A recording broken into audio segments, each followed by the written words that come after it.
Good afternoon. Obviously still haven't done the boards. So I said that ghosts from my past, 2. And then last night, number 3.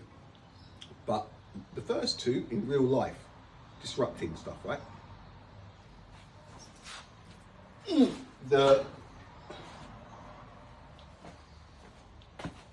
What?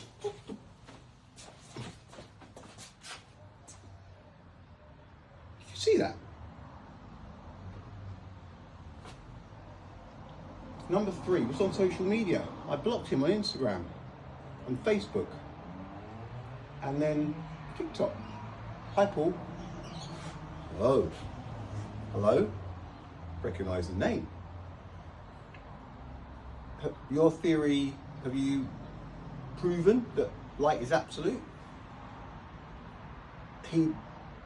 He asked me that, and then I didn't see it till the next day. I'll take that as a no. So then I went over the eclipse. I said it's not about me proving anything. The sun and the moon during a solar eclipse prove that. Little moon somewhere. That fly comes back. You saw how aggressive it was.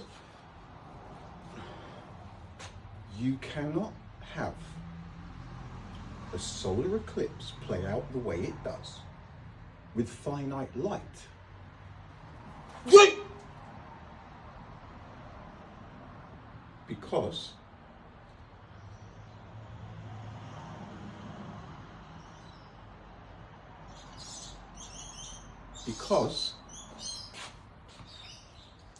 the sun cannot be directly behind the moon, as the moon is casting its shadow onto Earth, because there is an 8-minute and 20-second buffer between that sun and the photons hitting the moon that is creating the shadow. The sun that is behind the moon throughout the whole of the solar eclipse in the sweet spot means that sun's light is absolute. There is nowhere to go on this. I don't know the explanations that people keep coming up with. What's going on? I think they're friends. I got rid of a wasp's nest the other day. I think they're friends. It has to be absolute light. The sun is directly behind the moon during a solar eclipse. What more evidence do you want? Here's one I prepared earlier.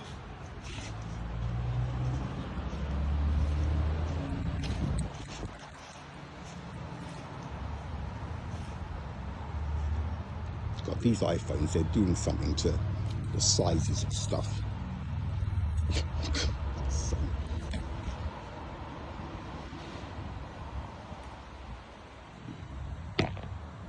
Well, that means, look, from where I am, right, I'm going blind.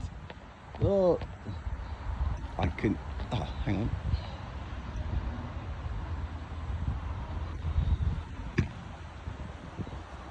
That's it right there.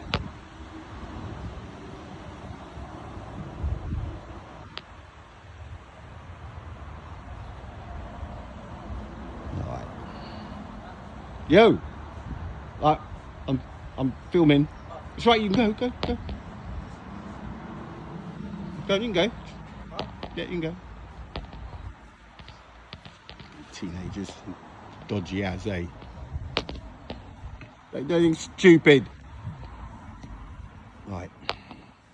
Now, come back a bit. I need to go forward.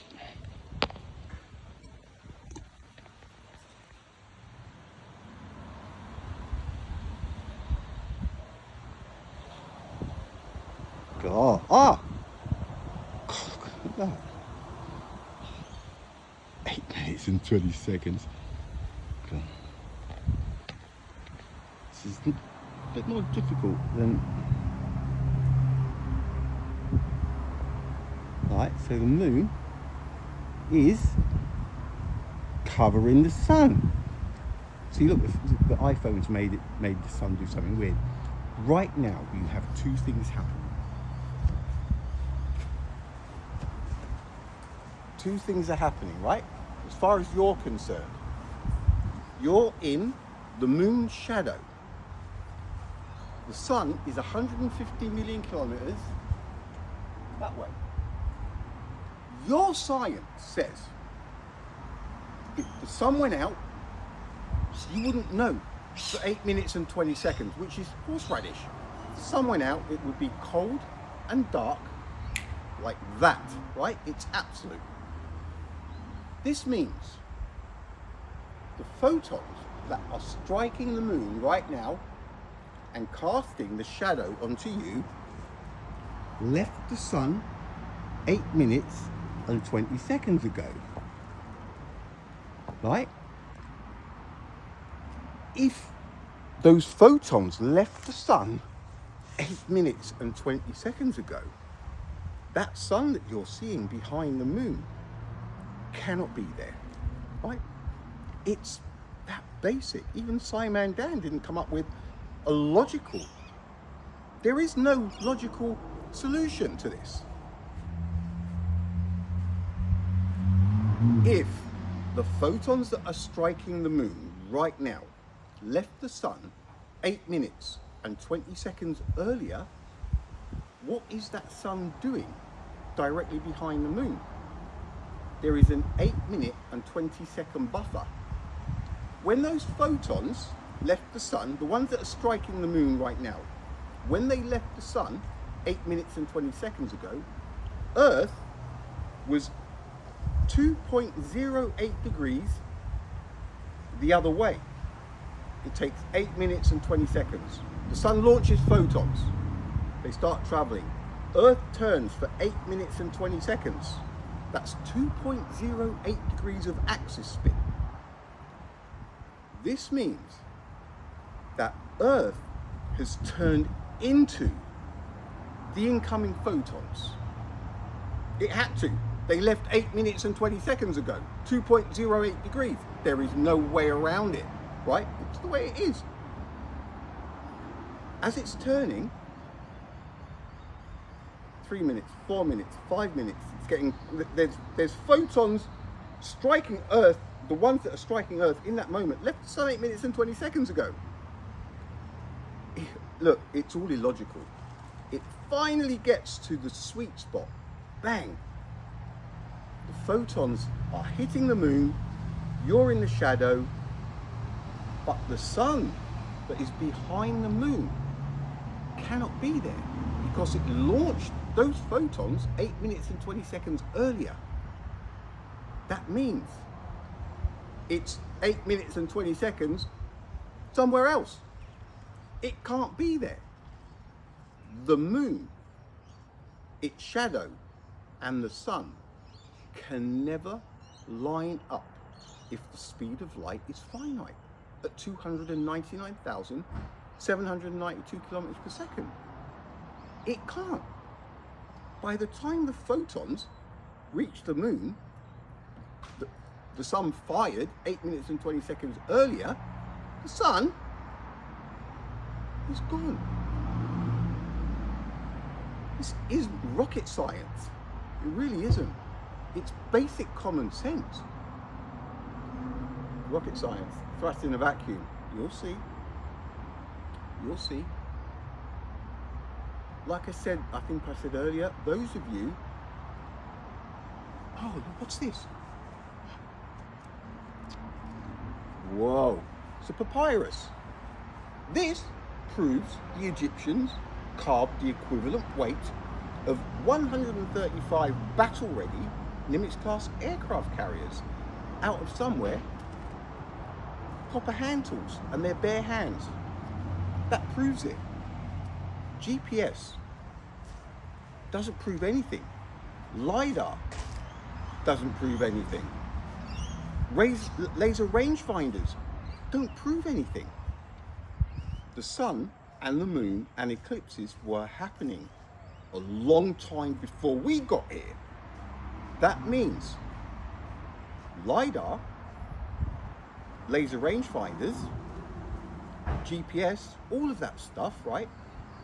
There is something about that stuff that's wrong, or you're not being told the truth. That stuff does not trump, supersede, overrule the sun and the moon during a solar eclipse. Don't you get that? It doesn't happen. You can't use, who knows how GPS really works, right? There'll be people out there going, yeah, I work with them every day. It has to be 200 and...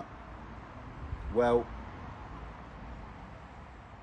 sun, moon, right? I think you'll find that those two things in the sky are kind of a bit more weight than a GPS system or a laser rangefinder. It's ridiculous. Well, how do they work then? I don't know. It doesn't really matter how they work, because a solar eclipse cannot happen with finite light. So what does it really matter? Right, look. There we go, there we go. So when we get in front of the sun, look, and come back a bit. So that's the other side. There, it blows it up. So that we've got it there. If I go that way, yeah, look. So that, look, that thing behind it could be the corona. Let me zoom in. Ooh. Okay. Ja. Das ist gut, ja? Das ist sehr gut. Right, here we are. Two things happening. See that? Look at that. You're seeing the sun directly behind that moon. It doesn't matter. I know it's not the real moon. I know this is not to scale. But more or less it would be, wouldn't it? Look. That moon has roughly the same diameter right now as that sun. Right? Two things are happening. You've got the sun's corona that you can clearly see around the moon. How are you seeing that sun directly behind the moon at the same time as you're in its shadow? It's illogical, it's impossible. It has to be absolute light. It has to be. Because if it were photons, the shadow that you're in, right? If the photons left the sun 8 minutes and 20 seconds ago, you have a buffer, an 8 minute and 20 second, whatever you want to call it, chasm, an abyss. It's not going away. Mickey Mouse science says if the sun went out, you wouldn't know for 8 minutes and 20 seconds. Right, so if the sun went out right in this second, right now, what would happen? If you're not going to know for 8 minutes and 20 seconds, and you're seeing the photons right now hit the moon, hit you, right? You've got 8 minutes and 20 seconds, and then the sun will go out. What on earth is that that's behind the moon? What is it? There are no logical answers, guys. How does look, I don't even want to go there. I'm not interested. That's why I'm not debating this. You're trying to suck me into some kind of debate about things that come after the sun and the moon. Don't you get that? The end. There is no, it's, it does. It hurts. Right? It's about common sense, guys.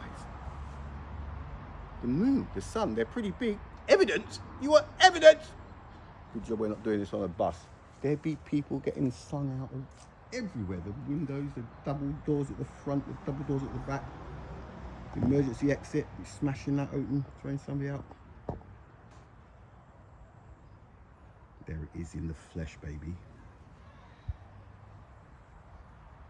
Look at that, right? It's the same deal. How can you be seeing the sun right, that's right there, at the same time as being in the shadow, that the photons that left the sun 8 minutes and 20 seconds earlier are creating a shadow. How can the sun be behind it? Listen, I tell you what, there are people who get what I'm saying.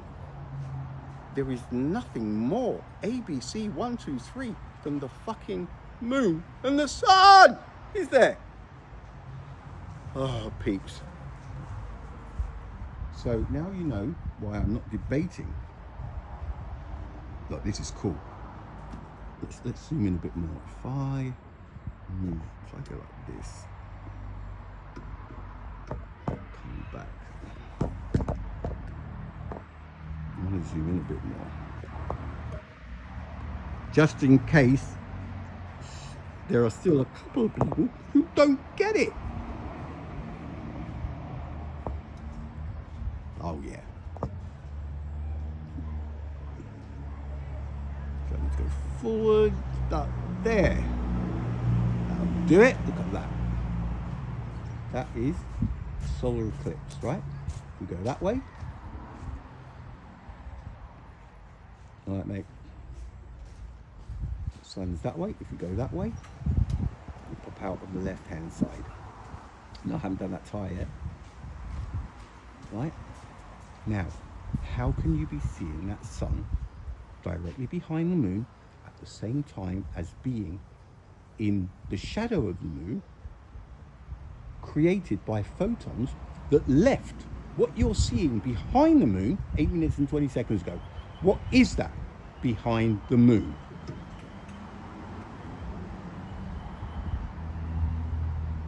It's the sun. The sun is directly behind the moon and its light is absolute. And you are in a shadow, the moon shadow, that is being created by absolute light. This is why the sun is directly behind the moon. In the US last April, was it last year or the year before now? It started down in the southwest and moved up to the northeast, to Canada, right? What was it?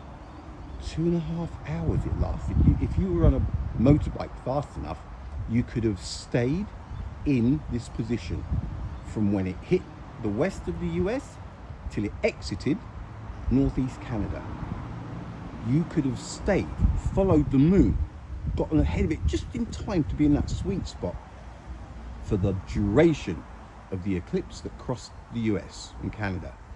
How is that possible if the sun that is behind the moon is radiating light at the speed of 290? Look, I can't even say it. It's ridiculous. Wherever the moon goes, when you get in the right position, it's blocking the sun out. When we're in this position, in 8 minutes and 20 seconds time, from right now, that's 2.08 degrees of Earth's axis spin anti-clockwise, right? In 8 minutes and 20 seconds from this moment right now, photons are going to be landing on Earth. Where is that sun? Where is the sun right now that is firing the photons that Earth is going to move into after turning on its axis by 2.08 degrees, taking 8 minutes and 20 seconds to do so? Where is that sun right now? Oh, look, it's directly behind the moon. It's casting its photons right now towards another sweet spot. Guess what? That sun, it's the same sun that's going to follow the moon all the way from the southwest to the northeast. Guys, there has never been anything more obvious than this. If you cannot understand this, we're in big trouble, bruh. Because there is nothing more obvious than the sun being absolute when you're witnessing a solar eclipse of the sun. It's the only way it can work. Look, I'm repeating myself because, geez, I am not the problem. I'm being objective. Solar eclipse cannot play out the way it does with finite light. That is because the photons take 8 minutes and 20 seconds to get here. If you're in the shadow, the moon's shadow created by those photons have been traveling for 8 minutes and 20 seconds. What is the sun still doing behind the moon? There is only one logical answer to this question, and that is because its light is absolute. Slam dunk. Okay? Now, did I mention that I'd done the Tico stuff? I can't remember if I mentioned it now. I got ready. Oh.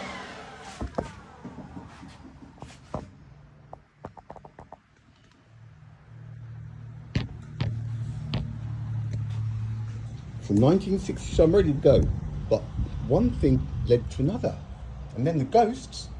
So I've got 1961 all the way up. Not all of them, but you know, 79, 84, 85, 89, right, all the way up to 92, right? So that's ready to go. Tycho Brahe, through the ages, through the encyclopedias, see how he's evolved a bit.